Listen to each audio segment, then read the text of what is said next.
A poor driver kissed me, his billionaire boss, in the middle of a charity gala with cameras flashing and half the city watching, and my skin lit up like silver fire under his hands.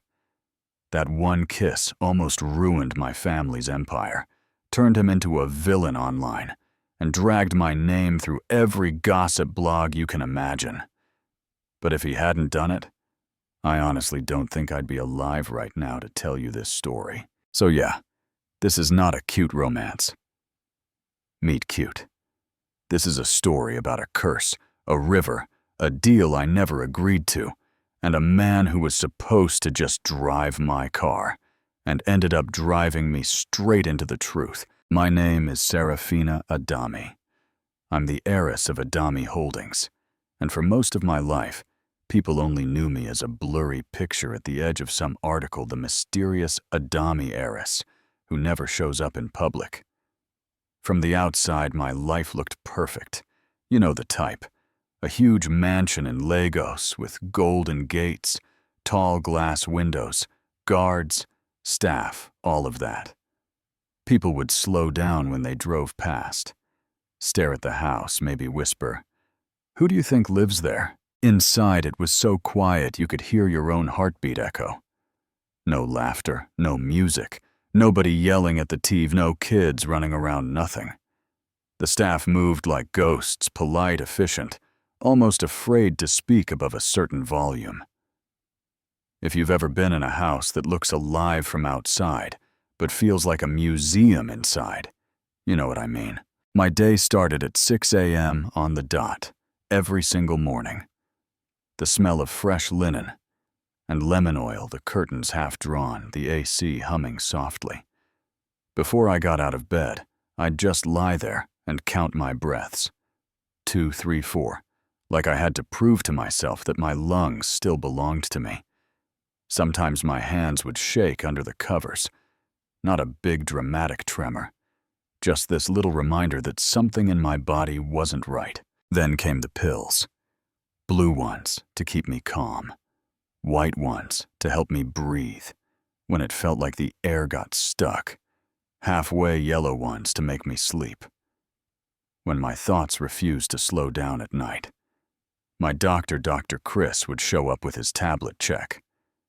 My numbers, pulse oxygen, blood pressure, adjust my dosages, and leave. He never really asked how I was doing as a person.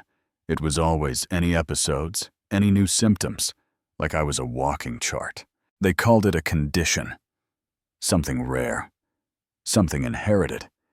Something you couldn't just type into Google and get a clear answer. The short version was this. When people touched me with real emotion behind it, love, fear, deep care, that kind of thing, my body would react in ways it shouldn't. My skin would burn, my chest would lock, my breath would go crazy. So the solution was simple and horrible, at the same time, no touch. Not from anyone. Gloves all day, silk ones at night. Long sleeves, high. Necklines, no crowded spaces, no hugs, no handshakes, no spontaneous anything.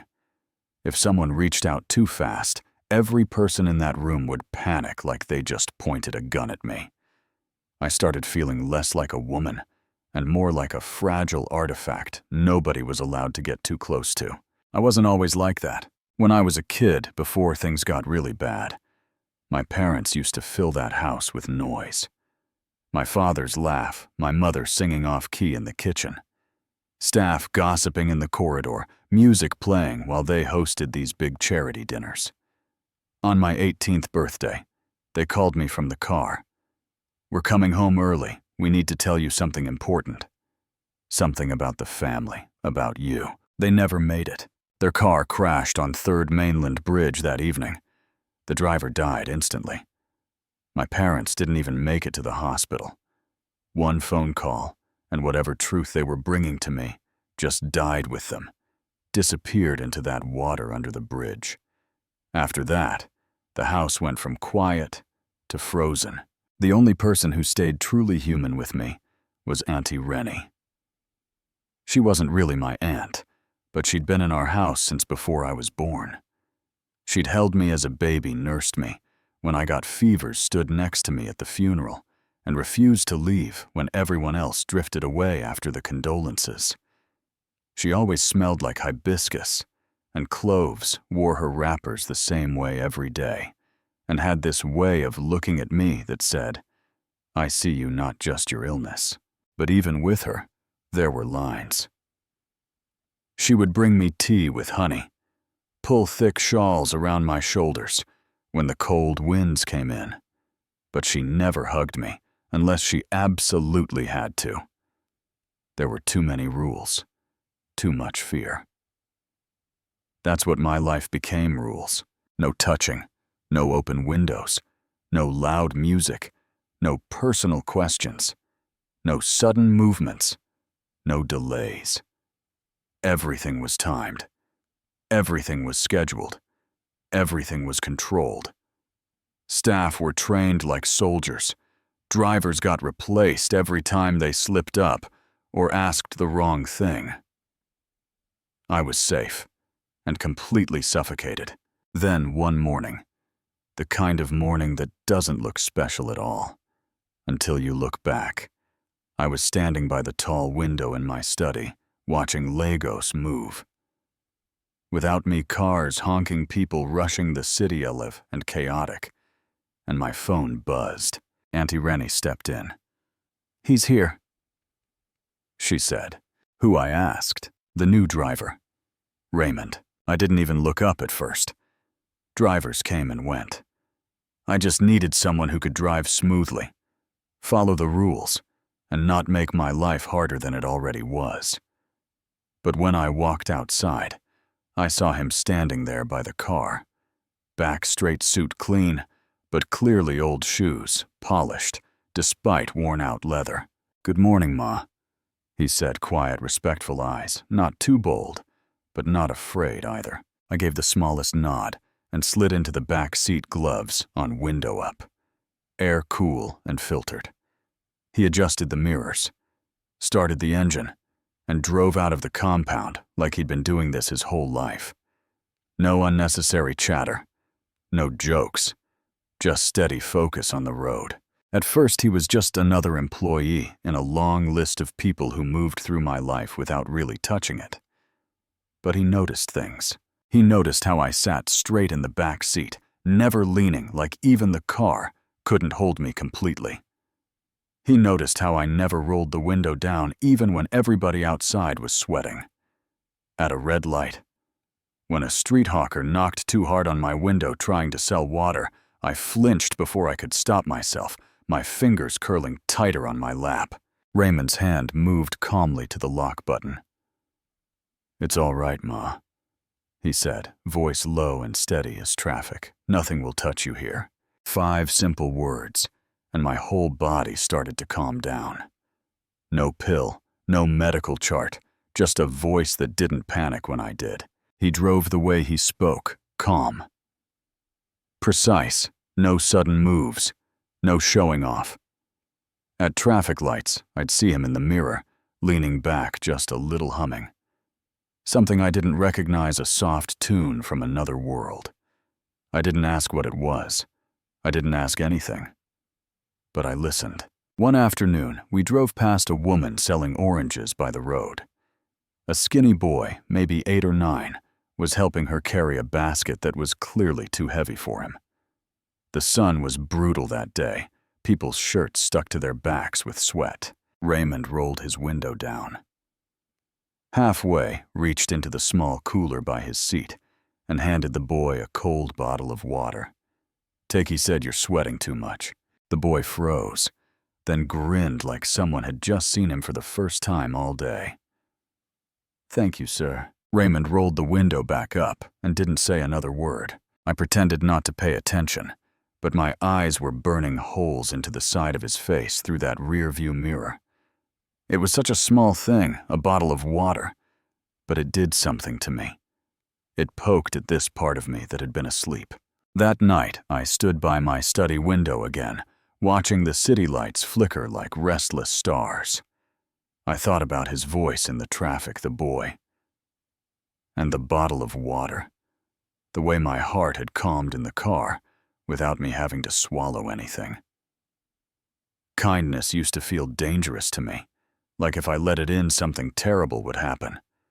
Now it was creeping back into my life in the form of a man who only called me Ma and never asked for anything. Then the message came. Ma, just a reminder that the annual foundation dinner is next week.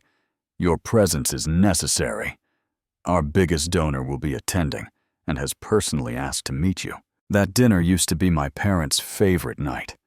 They'd dress up host leaders, celebrities, local heroes, talk about impact and charity and all the things they were doing for the city. The night they died, they were on their way home from that world, from that life. Ever since, I'd refused to go. I tried to say no. Again suggested a video call, offered to send someone else. But this time, the donor insisted the board pushed, and everyone around me was scared that my absence would cost us money and reputation. So I broke my own rule. I said yes. The night of the event, I stood in front of my mirror in a long, dark green dress, high neck, long sleeves, everything elegant but covered gloves, on hair pulled back, makeup soft. On the outside, I looked like the perfect picture of a calm, collected CEO. Inside, my lungs already felt too tight. The venue was this huge glass atrium on Victoria Island. Marble floors, chandeliers, soft music, people in expensive fabrics and perfume that hung in the air like a cloud. As soon as I walked in, people turned to look, their eyes going straight to the gloves, the covered skin, the extra layer of distance around me. They smiled. They nodded, some whispered to each other, but no one asked questions. Rich people are very good at ignoring what makes them uncomfortable, just so they don't have to deal with it. For a while I managed. I stood beside the vice president, did the small talk, nodded during speeches, smiled for a few photos. I kept my breathing steady and out, telling myself I could get through just a few hours and go home. Then the crowd thickened. More people, more cameras, louder music. Someone moved in too fast. Hand stretched out to grab mine in some eager handshake, and I dodged politely, but it rattled me. Another person leaned in too close to say something in my ear. Hot perfume, and sweat, and wine hitting me at once. The room started to feel like it was closing in, the lights brighter, the noise sharper. My throat tightened. The floor felt like it tilted slightly. I tried to breathe, but the air felt thick, like trying to pull water into my lungs. My heart started slamming against my ribs. My hands shook.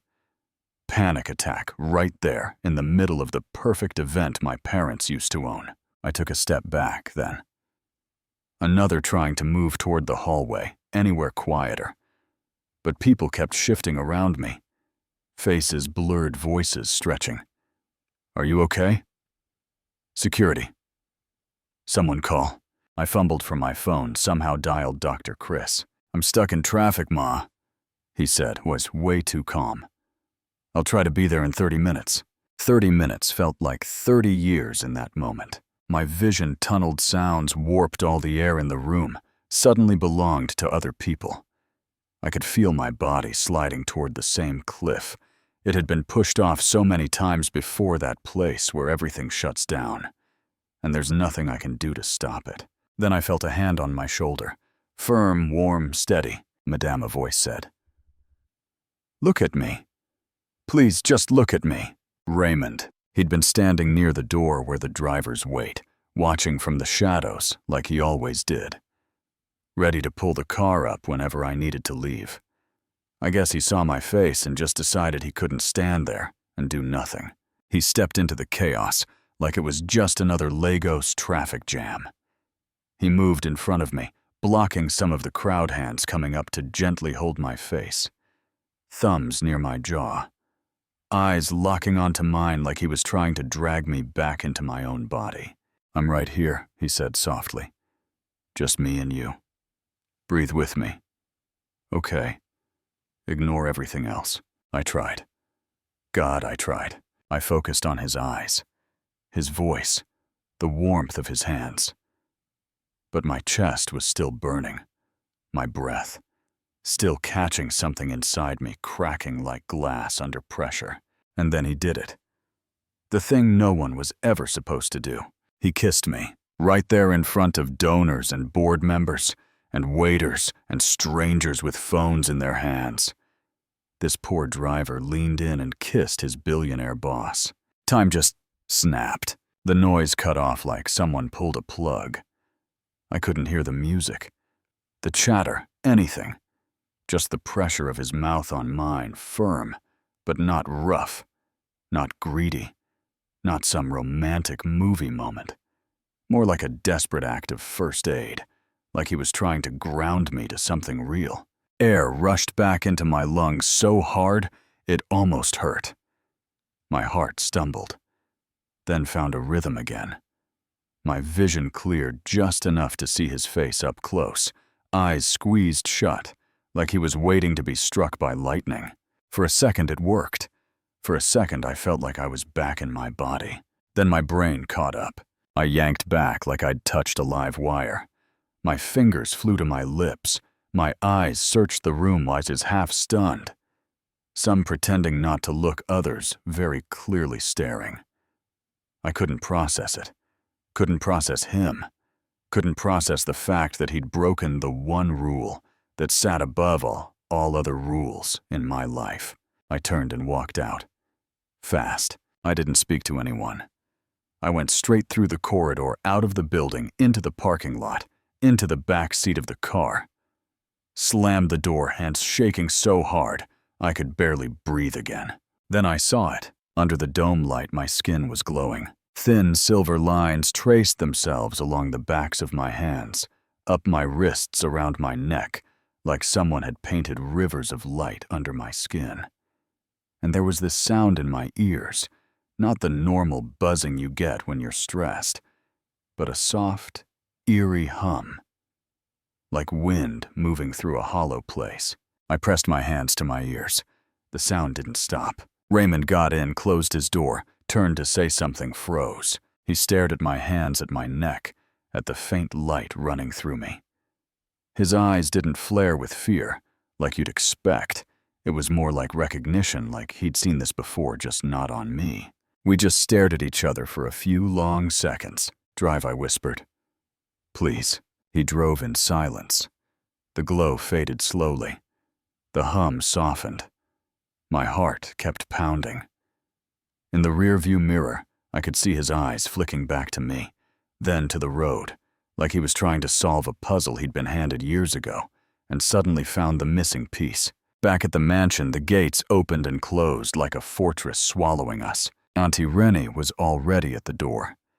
She took one look at me, one look at him, and said in this low, sharp tone I'd only heard a few times in my life, "Everyone inside."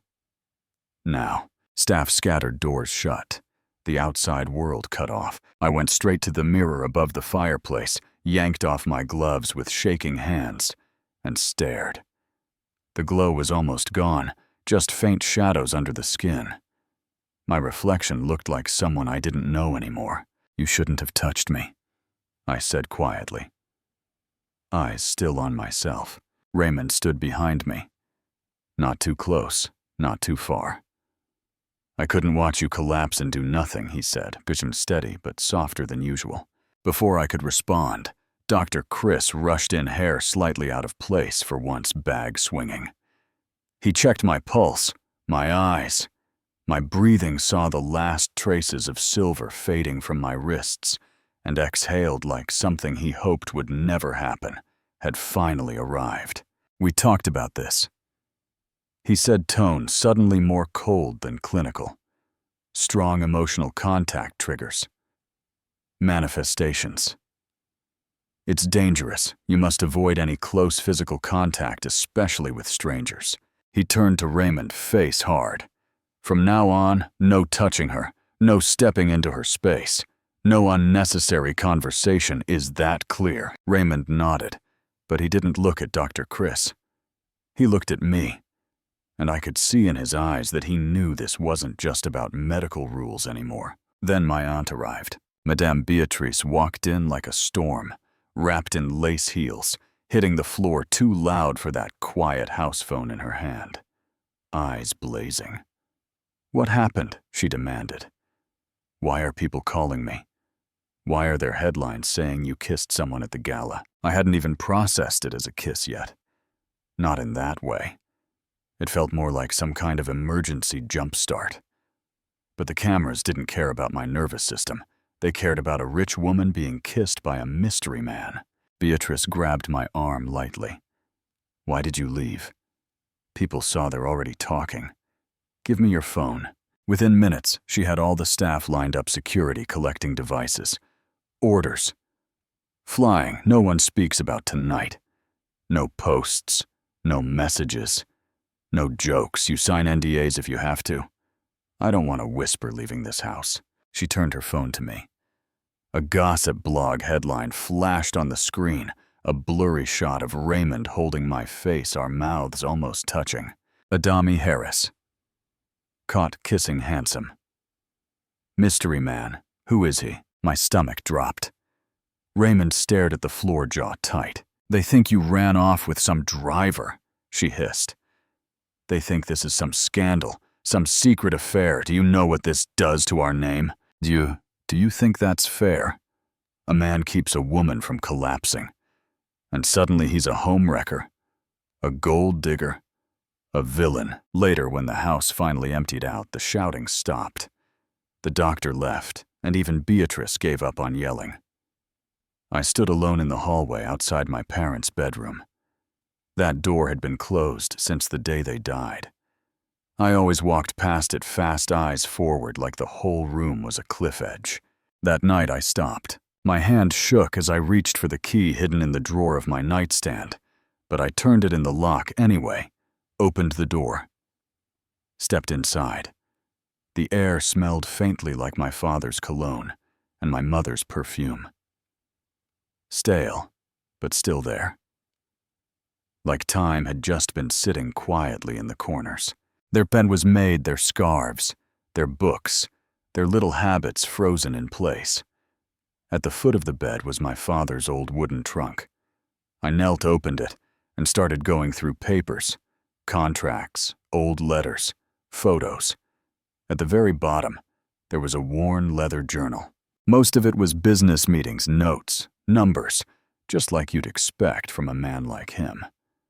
But halfway through, I saw a line written in heavier ink, like his hand had pressed harder. "The river remembers." I kept reading. He wrote about a time years ago when a deadly illness was sweeping through the markets.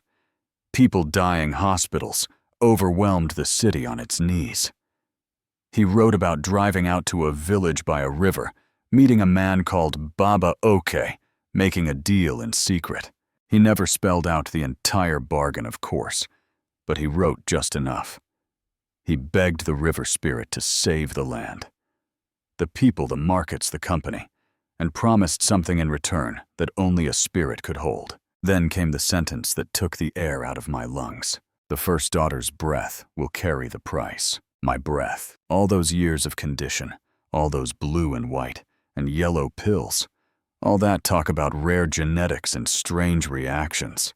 And here, buried in an old journal in a locked room, was the truth he never got to say out loud. Meanwhile, somewhere across the city, Raymond lay on his narrow bed in the small room he rented behind a compound. His uniform hung on the door, the light bulb flickered. He stared at the ceiling, replaying that glow, those silver lines that hum I heard. And he couldn't. He remembered stories his mother used to tell after evening prayers, when the lantern burned low. Stories about a powerful family that carried breath that wasn't their own, a breath borrowed during a time of sickness, tied to a debt that would one day wake up and call itself due. Back then, he thought they were just stories to scare kids into behaving. Now those stories had my face. The next morning, he showed up at the mansion earlier than usual. He didn't put on his cap right away. He just held it in both hands as he stood in the hallway. When I walked in, he straightened. "Madame, I need to talk to you," he said quietly. I don't know why, but I took him into my father's old study. Maybe because that was the room where all the lies started. It felt right to drag the truth in there too. Sunlight filtered through the curtains, dust floating in the air between us. I sat behind the desk. He sat across from me, shoulders tense. "In my village," he began slowly, "we have a story about a family that carries a breath that is not their own. My mother said that breath was given to them during a time of death, but borrowed breath must be paid back. And when it starts to sing, the debt is waking up."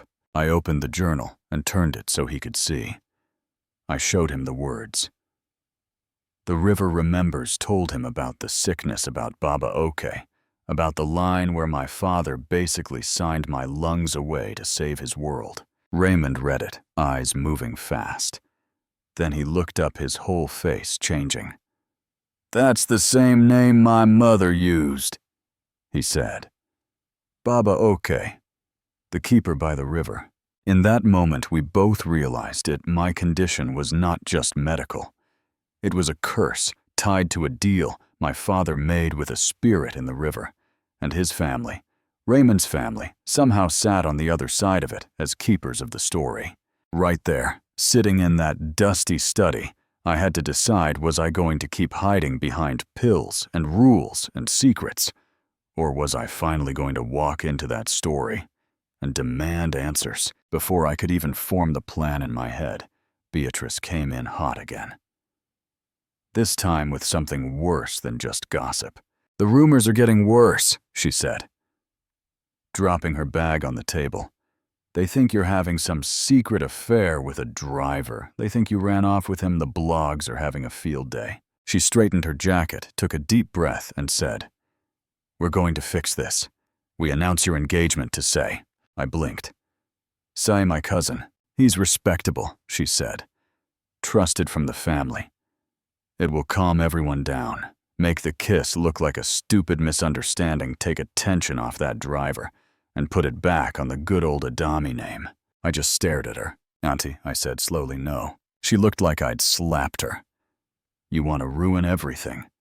You want to destroy what your parents built." I thought about the journal, about the river, about the line that turned my breath into a bargaining chip. "My father already destroyed something when he made that deal in secret," I said. "And I'm the one who's been paying for it my whole life. I'm not going to fix this with a fake engagement. I want to understand what's happening to me. I'm going to the river." Her face went pale. "You will not," she snapped. "I will." I answered, calm in a way that surprised even me. "I'm done hiding. If it were you stuck between keeping your reputation shiny and finally chasing the truth that might burn everything down, what would you have done?" That night, while the house slept, I walked out quietly with a simple bag and my gloves in my hand. Raymond was already in the car, engine running, eyes steady. "Are you sure?" he asked. I nodded. "Drive." We left the mansion behind. Left Legos. Lights behind. Drove into the night, the road getting rougher. Trees pressing in closer. In the distance, I could hear faint drums, like the heartbeat of a village that didn't care who my father was. Raymond hummed that same lullaby I'd heard in the car before, and for the first time, my veins didn't feel like they were burning from the inside out. It took hours, but finally I heard it. The sound of water moving somewhere ahead, slow and steady, like it had been flowing long before my family ever existed. We parked near a small clay shrine by the riverbank. Lanterns, glowing mist hanging low. An old man in simple clothes stood near the water staff in hand, watching us like he'd known exactly when we would arrive. "You are the daughter," he said. "Did you know my father?" I asked. He looked at the river as he spoke. He told us about the time of sickness, markets empty, people dying. My father arriving desperate and proud, begging the river to save the city, to spare the land, promising something in return, something no human court could hold. Only a spirit. "Your breath," he said.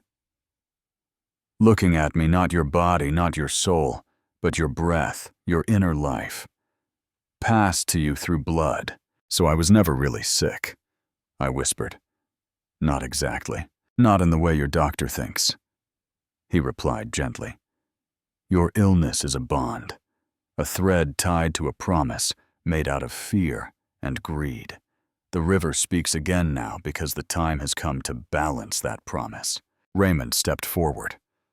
How do we break it? He asked. There has to be a way. Baba shook his head slowly. I witnessed the bargain, but I do not hold the cure, he said. Then he turned his eyes on Raymond like he'd been waiting to do that all along. Your path is next, he said. You already know where to go. We left the shrine with more questions than answers, hearts, heavy minds racing.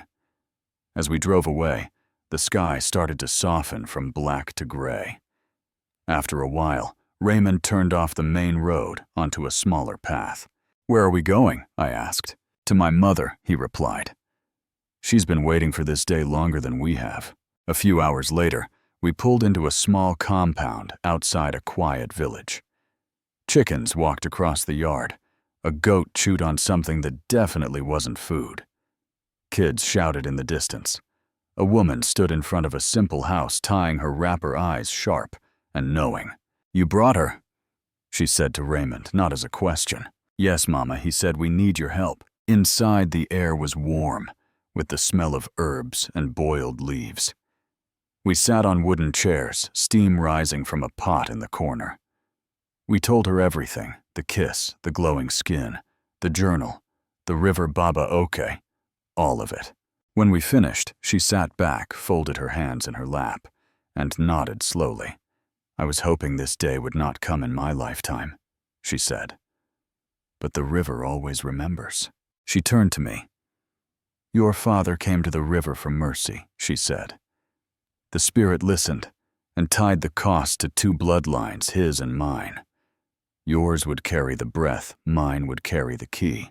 What does that mean exactly? I asked. She looked at Raymond.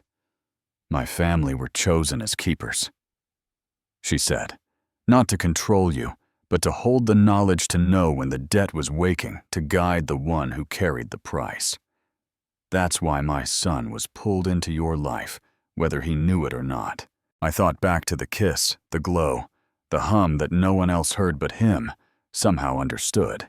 So when he kissed me, that was a test, she said. The river needed to know if your breath could still be touched with truth. A touch without greed, without pity, without fear. His kiss opened the bond. The pain you felt afterward, the glowing. It was the bond waking, not punishing. Raymond frowned. If my kiss was the right kind of touch, why did it make her suffer so much? Mama Leo sighed, eyes tired from knowing too much. Because your father did not just keep his side of the bargain and go home, she said, looking at me. After the river showed him mercy, he went back. He took more than he was given. He broke small rules, made small lies, acted from greed instead of gratitude. The spirit did not punish him directly. It punished the breath he had offered. You. Yeah, that was the twist. The curse that almost killed me wasn't just about saving the city. It was about what my father did when he thought he'd gotten away with everything. So what now? I asked, my voice barely above a whisper. Now the river is listening again, she said, standing up and walking to the window because of you. Because you stopped hiding, because he touched you with a clean heart. The debt can be lifted, but it will cost you. The river does not care about reputation. It cares about balance. She turned back to me, eyes steady. There are 3 things you must do if you want your breath back, she said. I straightened in my chair. I'm listening. First, she said, raising one finger.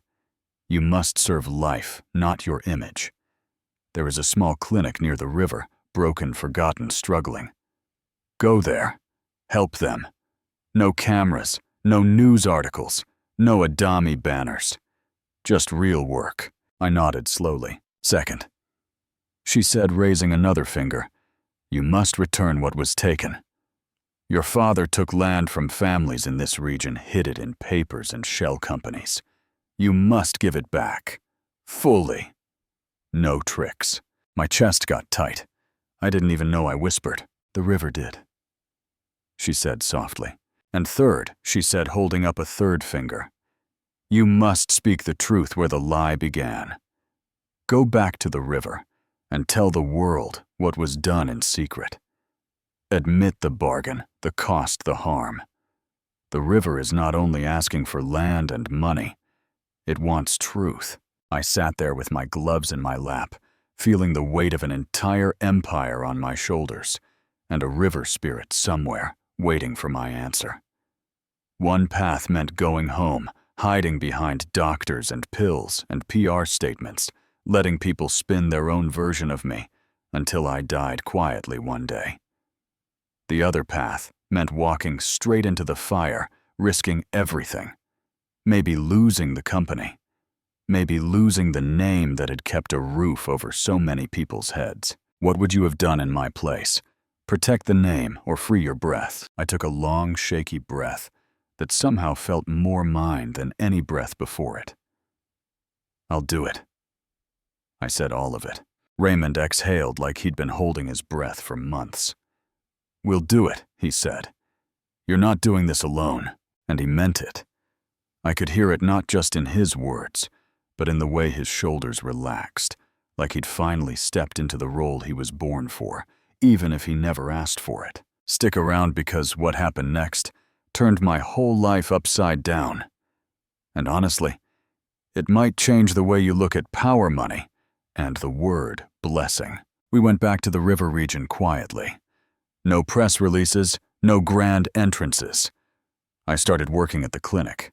The building was cracked, the beds were rusty, the shelves almost empty. The nurse on duty looked exhausted, but still smiled when I introduced myself without any title. I cleaned floors, changed sheets, helped clean wounds, paid for medicine, bought a generator so they wouldn't lose patients every time the power went out, hired extra nurses. Some days I just sat with people and listened, no gloves, just being there. No one cared who my father was. They cared whether their child would make it through the night. At the same time, my legal team was losing their minds trying to trace all the land my father had taken. All the hidden deals, all the quiet theft buried in beautiful language. I made them go all the way, not halfway. Do you understand how much money this is? One lawyer asked. I looked him in the eye. Do you understand how much this already cost me? We transferred deeds, signed papers, put land back in the hands of the people my father had taken it from. Not as charity, as correction. Then came the hardest part. The truth. I called for a press gathering by the riverbank. Reporters showed up confused, expecting some polished event in a hotel hall, not this muddy edge of water with a small tent and a wooden podium. Villagers stood behind them, elders near the front, Baba watching quietly. I stepped up to the microphone in a plain dress, hair pulled back, almost no makeup. No jewelry. Gloves still on, but everything else stripped down. My name is Sarafina Adami. I began, and I have spent most of my life behind walls, behind glass, behind stories other people told about me. But today, I'm going to tell my own. I told them about the illness that wasn't really an illness, about my father's trip to this river, about the deal he made when people were dying and he was desperate to save everything. I told them about the cost, how it landed on me, how it landed on this land, how families were pushed off their ground so our name could look clean. I am returning that land, I said. Not because I'm generous, but because it was never truly ours. I am investing in this clinic in this region, not as a pretty story for a brochure, but because my family took more than it had the right to take. I will no longer lead from a glass tower. I will lead from the ground. From here. When I finished, there was this moment where even the reporters were quiet. Then Baba raised his staff, looked at me and said, "We accept, and we stand with her." The elders nodded. Cameras finally started clicking. Back in Lagos, my cousins exploded. They released the full footage of the kiss. To the media, blasted out rumors that I was cursed unstable, unfit to lead. Opinion pieces popped up everywhere. Can a woman with a mysterious illness lead a company of that size? Who is the driver she ran off with? People love a scandal more than a confession. Beatrice called me, voice tight with panic. Please, she begged, lie just this once. Say he's an old friend. Say it was a joke. Say anything. If you don't, they will tear you apart. I watched kids play by the river as she spoke, their laughter louder than the hum in my ear ever was. No, Auntie, I said. I've been lying without words my whole life. It didn't protect me. It trapped me. I choose truth now. Do you want them to destroy you? She whispered. No, I said softly. I want to be free. Weeks passed. I stayed in the village working at the clinic by day, sitting under the stars at night, with Raymond talking about little things and big things. One morning we took a walk down a narrow path by the river, the ground soft, the sun still low, the air cool. On the way back, my foot caught a stone. I stumbled forward. Before I could even think, his arms were around my waist, pulling me back upright. We both froze. For a heartbeat, I waited for the burn, the tight chest, the glow, the hum, the cracking feeling inside. Nothing came. He dropped his hands, worried. I'm sorry, he said quickly. I didn't mean to touch you. And I started laughing. Not a polite laugh. A real ugly, half-crying laugh. Tears filled my eyes. But they weren't from pain. This time, they were from this insane, overwhelming relief. What's funny? He asked, confused. I held my hands out, turned them under the morning light. No silver, no tremor, no sound in my ears except wind and birds. I have no reaction, I said, stepping closer to him. No pain, no glow. You touched me, and I'm still here. I put one hand on his chest, right over his heart, then took the other, and reached up to his face, fingers brushing his jaw. Still nothing. Then I did the thing that would have sent me straight to the hospital before I leaned in and hugged him. Full, tight, uninhibited. He hesitated for maybe half a second, then wrapped his arms fully around me, holding me like he'd been waiting for that moment since the day he first drove through my gate. I'm free, I whispered into his shoulder. The river let me go. That night, we sat under a tree outside Mama's house, watching the stars appear one by one. The air smelled like herbs and wood smoke again, like the world was closing a circle around us. My parents were on their way home that night, I said quietly. They said they had something important to tell me, something that couldn't wait. I spent years wondering what it was, torturing myself with what-ifs. Now I think I know. They wanted to tell me about this, about the deal, about the price. Raymond nodded slowly. I think you're right, he said. I used to think my life had no real meaning. I admitted that I was just surviving, waiting between episodes, between panic attacks, between doctor visits, just hanging on. Now, for the first time, I feel like I understand. I'm here to heal what my father broke, to break the silence he left behind, to fix what I can, even if it doesn't fix everything.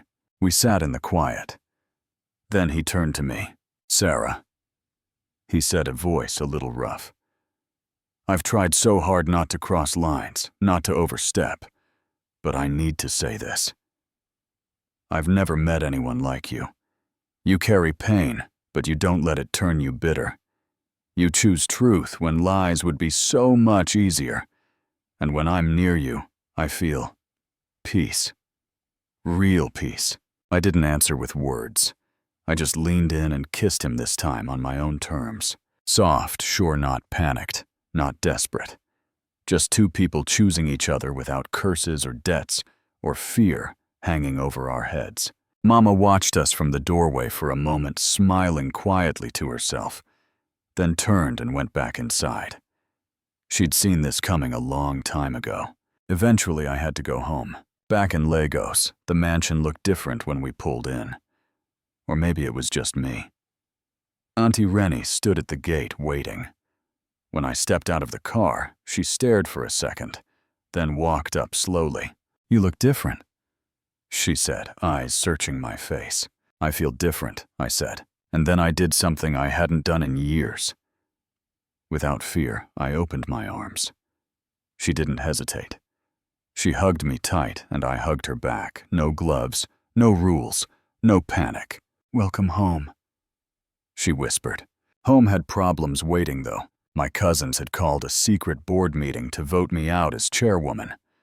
They'd piled up so-called evidence, old episodes, the Kiss video, fake reports, paid opinion pieces, all of it. I walked into that boardroom in a soft gray suit. No scarf, no gloves, head held high. Raymond stood by the door, not as a driver, but as someone who had earned his place next to me, whether the room liked it or not. When the board members saw my bare hands, there was this wave of whispers. I sat down at the head of the table. For over an hour, I listened to my cousins twist numbers and spin stories. They called me unstable, absent, unfit, said I'd embarrassed the company, endangered our future. Some board members looked uneasy. Others looked at the profit charts. The new foundation projects, the tax benefits from land returns, and weren't so easily swayed. Finally, Iretti snapped and stood up. "You're all blind," she shouted. "She's not normal. She can't even be touched." She stomped over to me, grabbed my wrist hard in front of everybody.